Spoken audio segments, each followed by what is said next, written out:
오늘 편지를 받는 것은 버가모에 있는 교회입니다. 예수님께서 각 교회들마다 편지를 하실 때에 내가 안다라는 말로 시작하십니다. 에베소 교회를 향해서는 내가 너희의 행위를 안다 이렇게 말씀하셨습니다. 빌라델피아 교회를 향해서는 내가 너희의 가진 것을 안다. 작은 것을 가졌구나 이렇게 이야기하셨습니다. 오늘은 재미있고 굉장히 흥미롭게도 예수님께서 버가모 교회를 향해서 너희의 행위, 너희가 가진 것 이렇게 이야기하지 않으시고 너희가 사는 곳을 안다 이렇게 이야기하십니다. 도대체 버가모라고 하는 것이 어떤 곳이길래 예수님께서 버가모에 있는 교회들을 향해서 행위나 그들의 믿음이나 그들의 능력이나 이런 부분을 이야기하지 않고 장소에 대한 이야기를 하고 있는 걸까요? 버가모 교회, 내가 너희들이 어디에 있는 줄 안다. 이 버가모라고 하는 곳, 예수님은 그곳을 사탄의 권자가 있는 곳, 사탄의 왕자, 스론이라고 하는 그런 곳이 있는 곳, 이렇게 이야기합니다. 버가모라는 곳이 도대체 어떤 곳이길래 예수님께서는 버가모를 특별히 사탄의 중심지라는 말을 쓰고 있을까? 버가모는 지금도 유적이 남아 있습니다. 버가모에 가보시면은 이 버가모라는 특징이 있는데 이 버가모는 390m 정도 높은 산 정상에 세워진 도시입니다. 천혜의 요새인 거죠. 근데 산 정상에 세워졌으니까 그 도시가 그렇게 크지는 않을 겁니다. 왜냐하면 그 산 정상이라고 하는 것이 우리가 막 이렇게 크게 큰 대도시를 지을 수 있는 곳은 아니니까. 하지만 내려다보는 경치는 굉장하겠죠. 만약에 남산 같은 곳에 서울시가 세워져 있다고 생각해 보십시오. 그리고 이 버가모라는 곳에서 발명품이 나오는데 그 발명품이 양피지. 양피지라고 하는 것은 고대의 종이이죠. 양피지가 발명되어졌다. 아마 오늘날에 스티븐 잡스가 타블렛을 개발했다라는 것과 거의 맞먹는 그런 발명, 그것보다 훨씬 더 탁월한 발명이었습니다. 이 버가모에서 양피지가 개발되어졌으니 얼마나 그 자부심이 크겠습니까? 그래서 이 로마 시대의 가장 큰 도서관이 있는 곳이 이집트에 있는 알렉산드리아라는 도시인데 그 도시에 못지않은 규모의 도서관이 이 버가모에 있었습니다. 그 당시로 양피지로만 기록되어진 책들이 20만 권이 넘게 있었다고 하니까 얼마나 큰 도서관일지 우리 상상할 수 없습니다. 왜냐하면 양피지라고 하는 것에 두께가 있어서 우리가 지금 수백 페이지의 책을 한 권으로 읽지만 그 당시에는 수백 권을 한 권의 책으로 만들 수가 없었거든요. 왜냐하면 그 양의 껍질인 거니까. 근데 그런 걸로 20만 권이 있었다고 하는 것은 굉장히 큰 도서관을 의미합니다. 또 이 버가모는 의술로 유명했는데 우리가 의술 이야기하거나 의사 이야기하면 떠오르는 고대 사람이 있죠. 그 선사할 때 쓰는. 네, 그 사람이 바로 이 버가모 출신입니다. 그래서 이 버가모에는 의료가 발달해 있고 굉장히 큰 병원이 있어서 로마의 황제조차도 병을 치료를 받거나 뭔가 수술을 해야 될 일이 있으면 이곳에 왔다고 합니다. 무엇보다 이 버가모에는 지금도 가면 산 정상에 그리 넓지 않은 도시의 유적지에 남아있는 유적들이 있는데 지금 현재 발굴되어져 있는 그 유적지의 유적 건물들로만 한 10여 개가 발견되어지는데 그것들이 다 신전입니다. 로마 황제를 섬기는 숭배하는 신전이 3개나 이 버가모에 있었다고 합니다. 그리고 주피터라고 이야기하는 제우스를 섬기는 신전이 바로 이곳에 있었습니다. 지금의 터키 지역임에도 불구하고 이곳에 제일 먼저 세워진 가장 오래된 신전은 이집트 신을 섬기는 신이었습니다. 그리고 고고학적인 발굴에 의하면 우리가 성경에 나오는 이름을 알지 못하는 신, 그런 신에게 바치는 제단까지 이 버가모에 있었다고 합니다. 이 버가모는 오늘날로 하면 터키 지역, 로마나 우리 성경에서는 아시아라고 부르는 그 아시아의 행정 수도 도시가 바로 이 버가모입니다. 그러니까 버가모는 정치적인 도시이고 학술적인 도시이고 의료라고 하는 도시이고 무엇보다도 종교적인 도시였습니다. 그래서 많은 신들이 숭배되어지고 또 많은 제사들이 드려지는 곳이었습니다. 왜 예수님께서 이 버가모를 사탄의 왕자가 있는 곳이라고 말을 했을까라고 할 때 오늘의 본문 속에서 예수님이 탁 집어서 이야기하는 것은 이 종교, 이방 종교의 핵심지라는 뜻입니다. 이 버가모의 교회가 들어섰습니다. 로마 황제의 신전의 문턱에 교회가 있었습니다. 로마 제국이 이집트와 싸우면서 이집트 신을 섬기는 신전을 폐쇄시켰는데 그 폐쇄된 이집트 신전 한 곳을 개축하여서 그곳에서 버가모 교회가 모였다. 이렇게 보통 역사신학자들이 이야기합니다. 그래서 10개가 넘는 신전의 한 복판에 작은 교회가 있었습니다. 그것이 바로 버가모 교회였고 예수님은 너가 어디에 있는지를 안다. 우상숭배의 한 복판에 너희가 존재하고 있구나. 이런 교회를 오늘날 어디에서 발견할 수 있을까요? 맨하탄쯤이면 어떨까요? 아니면 서울 같은 경우에 강남의 한복판에 있는 작은 교회, 큰 교회 말고 작은 교회를 연상해 보십시오. 예수님께서 네가 처한 둘러싸인 환경을 안다. 그리고 그 우상숭배의 한복판에서 내가 누구인지 또 내가 누구인지를 고백해내는 그 신앙을 지키는 것을 내가 안다. 이렇게 이야기하십니다. 그리고 그 우상숭배의 종합지에서 순교자가 나왔을 때도 믿음을 버리지 않는 것을 안다. 근데 예수님께서 이 버가모 교회를 향해서 지적하시는 게 하나가 있는데 그러나 라고 말씀하시면서 다른 문제 하나를 드러냅니다. 그럼 마치 뭐랑 똑같냐면 여러분 라스베가스를 여행을 해보셨습니까? 하루나 이틀 라스베가스에 있을 때는 굉장히 좋죠. 지나가는 거니까. 근데 만약에 여러분 그 라스베가스에 일주일, 2주일을 머문다고 생각해요. 그럼 그 라스베가스 밤의 화려함에 여러분 도취되지 않을 것 같습니다. 눈에 보이는 수많은 카지노들에 들어가고 싶은 마음이 들지 않을 것 같습니다. 거기에 있는 세련된 사람들, 또 화려한 사람들, 그리고 그 사람들이 돈을 물쓰리 쓰는 것을 보면서 나도 돈이 좀 많았으면 이런 생각이 들지 않을 것 같습니다. 여러분 맨하탄의 관광객이 아니라 곳에 산다고 생각해 보십시오. 내가 살고 있는 허르스만 몇 평이 안 되는 아파트. 그런데 밖에 나갔더니 정말로 럭셔리한 아파트에서 살고 있는 고위층의 젊은 청년들. 그리고 그들이 들고 있는 명품 가방과 명품 백, 브랜드들. 여러분 그 맨하탄에 살면서 돈의 위력에 대해서 매료되지 않을 사람이 있겠습니까? 장소의 문제가 아니고 그 장소에 살면서 그 장소가 가지고 있는 문화, 가치관, 영향력이라는 게 있는데 그것에 압도되어져 버리는 일들이 있다는 겁니다. 마치 젊은 친구들이 비디오샵이나 또 라이브러리에 가서 성인 코너를 지나간다고 생각해 보십시오. 눈을 감고 지나가지 않는 한 거기에 있는 제목들이 눈에 띄일 것이고 그 중에 비디오 10개의 제목만 읽고 나왔다고 생각해 보십시오.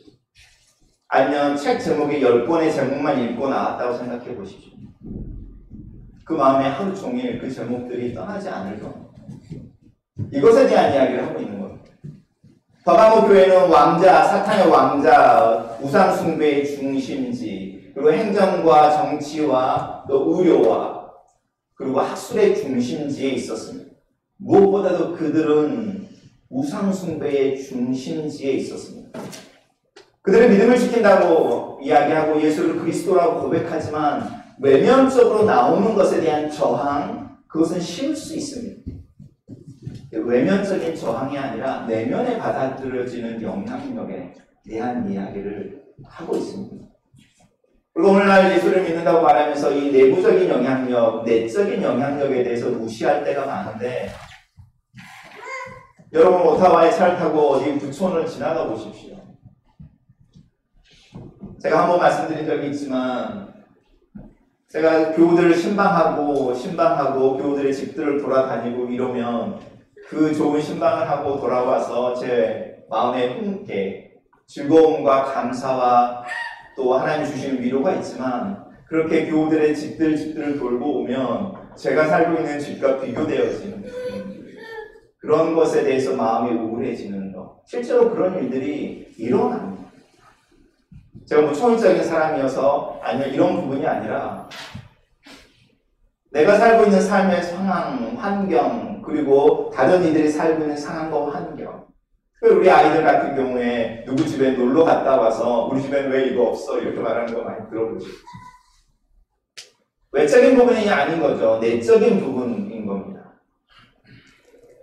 그래서 이 버가모 교회에 대해서 하나님이 예수님이 지적해내시는 거 너희들 믿음을 잘 지키고 있고 그 우상 숭배 가운데서 수많은 신들 가운데서 나를 선택하고 나를 향하여 신앙을 고백해내는 거 칭찬하시는 거죠. 그게 글로리파이 한다는 거거든요. 웨스트민스터 소요리 문답에서 인간의 제일 된 본분이 무엇입니까? 이렇게 첫 번째 질문을 던지는 거죠.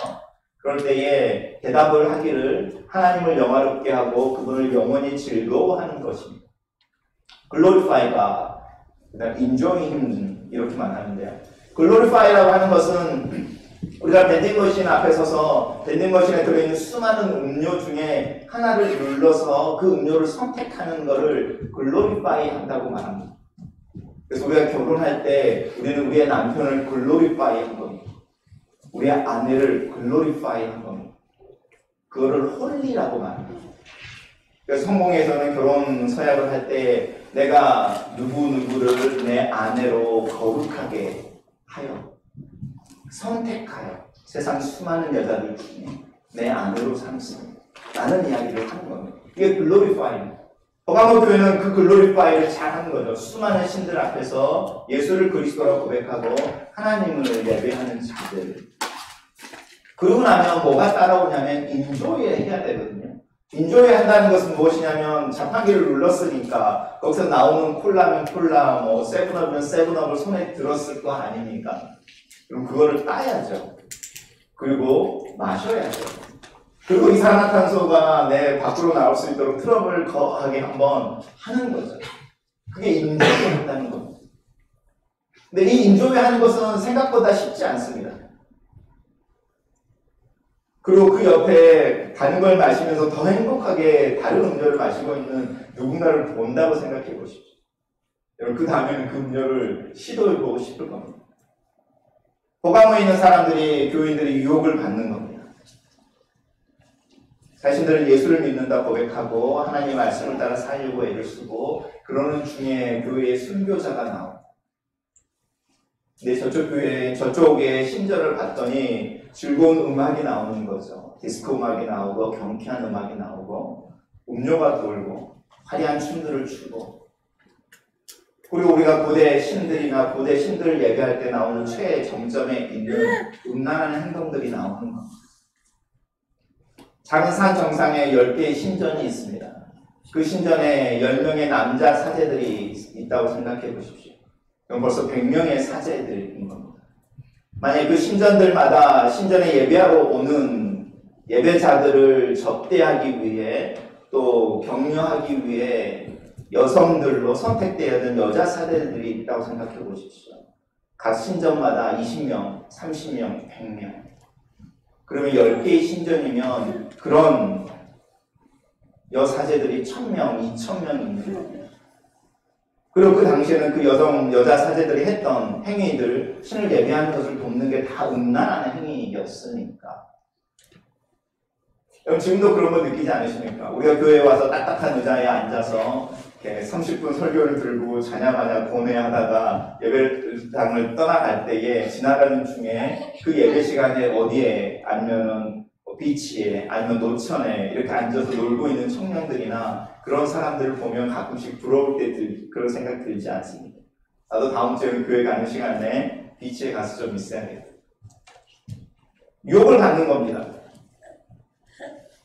그래서 이 버가모 교회가 그 유혹에 빠져버리는데 예수님이 그걸 지적해내십니다. 발람의 꾀에 빠져버렸다. 니골라 당의 교훈을 받는다. 이 사람들을 어떻게 가르치는 거냐면 너희들 구원을 받았지 좋다는 겁니다. 우리의 영혼이 하나님 앞에 구원을 받았으니 이제 우리는 우리 마음대로 살아도 괜찮습니다. 우리의 구원은 결코 잃어버리지 않으니 여러분이 어떻게 살든지 주님이 케어하지 않으십니다. 여러분의 영혼은 거룩한 것이고 여러분의 영혼이 하나님의 손에 있으니 여러분의 육체에 아무것도 아닙니다. 이렇게 이야기하는 거죠. 속이는 것 마음껏 속여도 괜찮습니다. 뒤돌아서서 회개하면 되니까. 그리고 여러분이 사는 그 삶의 양식, 여러분의 구원에 아무런 영향도 안 미칩니다. 위험한 소리이지만 오늘날 교회에서 구원론과 관련해서 구원파의 영향이 들어와 있는데 예수를 그리스도라 믿습니까? 당신은 구원을 받았습니다. 마침표, 피리어드라는 거예요. 그 다음부터는 당신이 어떻게 살든지 교회를 한 번도 교회 문턱을 넘지 않더라도 주님이 없는 것처럼 평생을 살더라도 여전히 주님은 당신의 손을 놓고 있지 않아서 당신은 천국에 가게 될 것입니다. 이것이 우리에게 주는 구원의 확신인데 이 구원의 확신의 맹점이 하나 있습니다. 그 구원의 확신의 맹점은 무엇이냐면 성경에서 말하는 구원이라는 시대가 과거형이 아니라는 겁니다. 성경은 구원을 과정으로 이야기합니다. 현재 진행형입니다. 우리가 구원을 받았습니다. 출발선을 떠나는 것처럼 우리는 구원을 받고 있습니다. 경주를 하고 있는 것처럼 그리고 우리는 구원을 받을 것입니다. 피니시 라인을 지나는 것처럼 구원이라고 하는 것은 달리기로 친다면 출발선에서부터 피니시 라인까지 쭉 가는 건 겁니다. 중간에 실격당해버리면 아니면 중간에 트랙에서 벗어나면 중간에 뛰지 않으면요.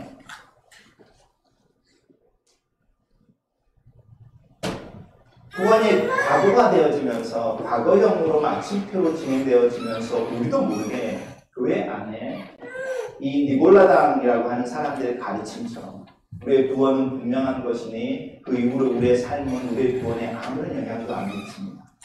그렇게 이야기합니다. 근데 제가 가끔씩 예를 들지만 여러분 가정에서 관계 속에서 그런 관계가 어디 있습니까?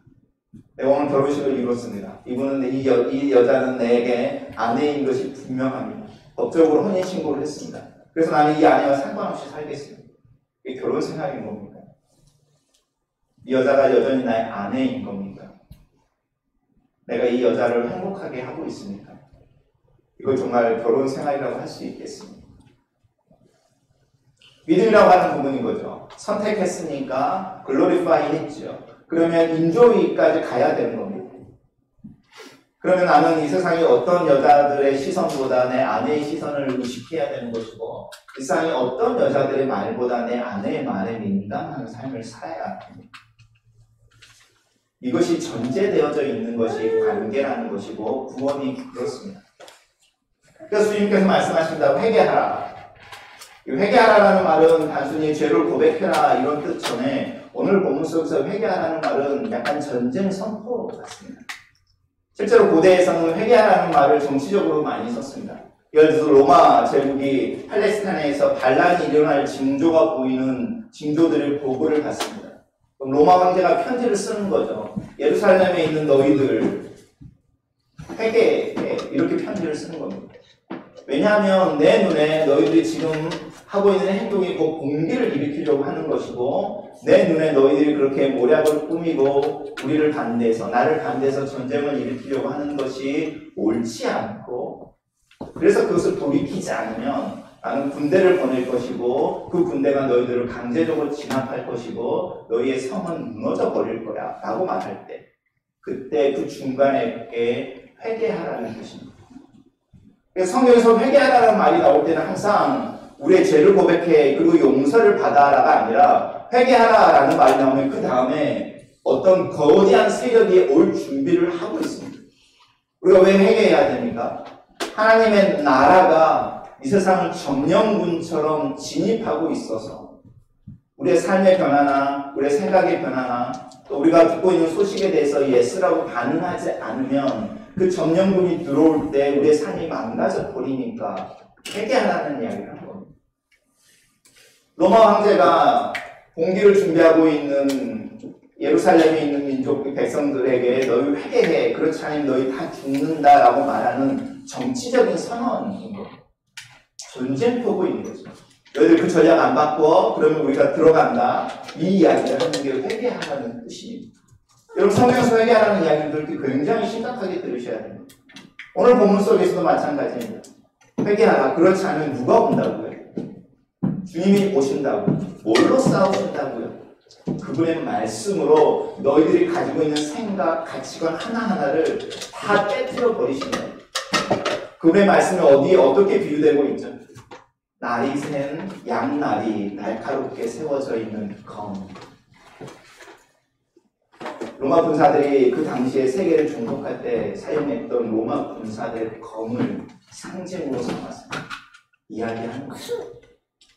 로마 제국이 이 검으로 세계를 통치하고 세계를 지배하고 있는 그 검처럼 날카롭고 파괴적인 그리고 파워풀한 주님의 말씀으로 우리들 안에 있는 내면의 것들을 대적해 오실 거라는 겁니다. 이 말씀 우리에게 한번 적용해 보면 좋겠습니다. 우리는 오타와라는 곳에 있습니다. 오타와라는 곳에 있으면서 부정적인 영향을 받습니까? 날씨 빼고는 저는 웬만하면 긍정적인 영향을 받는 것 같습니다. 캐나다의 설문조사를 해보면 오타와가 살기 좋은 항상 베스트 5에 들어가 있습니다. 살기 좋다라는 것은 환경만을 의미하는 게 아니죠. 삶의 퀄리티도 그렇고 또 그곳에 있는 시민정신이라고 말하는 시민정신도 그렇고 사람들과 더불어 사는 부분들도 캐나다에 있는 어느 도시보다 훨씬 더 탁월합니다. 근데 캐나다 또 오타와에 살면서 우리가 받는 영향이 있다는 겁니다. 여러분 어떤 영향을 받습니까? 이 지역에 있으면서 함께 한인교회를 이루면서 드러나지 않지만 여러분의 마음에 새겨지는 여러분의 마음에 영향을 주는 그 생각 그리고 그 생각이 행동으로 나타날 때 그 생각에 대한 이야기를 하는 겁니다. 여러분이 가지고 있는 그 생각이 주님의 말씀과 일치하고 있습니까? 주님의 말씀과 어긋나 있다면 우리는 어떻게 해야 할까요? 골로새서에서 여기 사도 바울은 그 당시에 하인들에게 편지를 이렇게 씁니다. 너희들이 주인을 향하여 수고하고 주인을 섬기는 일에 열심을 내는 것이 마땅하다. 왜냐하면 너희들이 하나님 앞에 섰을 때 하나님의 심판, 하나님의 평가를 받는 것은 너희들이 종으로 살았느냐, 주인으로 살았느냐, 대학 교수를 했느냐, 트럭 드라이버를 했느냐 이런 잡의 종류가 아니라 그 일을 어떤 마음으로 누구에게 하듯 했느냐라는 걸 심판을 받을 거라는 겁니다.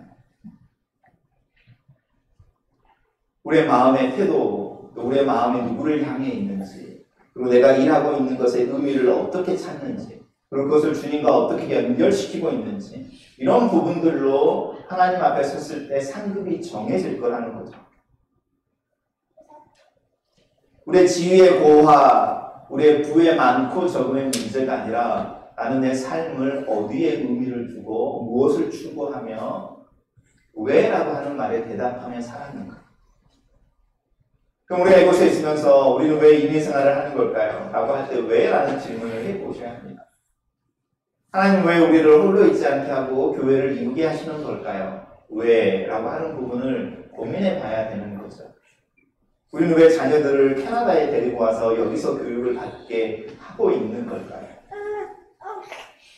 그래서 그들이 조금 더 나은 삶을 산다고 하면 우리는 왜 그들의 삶 속에 한국에서 있는 아이들보다는 조금 더 나은 삶을 기대하고 있는 걸까?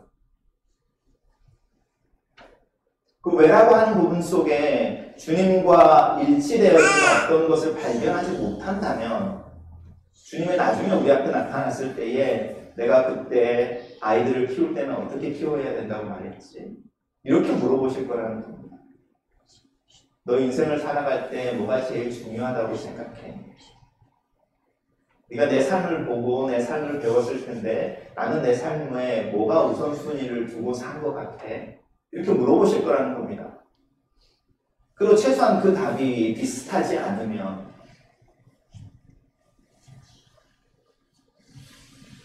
버가모 교회를 향한 챌린지입니다. 우리가 갖고 있는 챌린지이기도 하죠.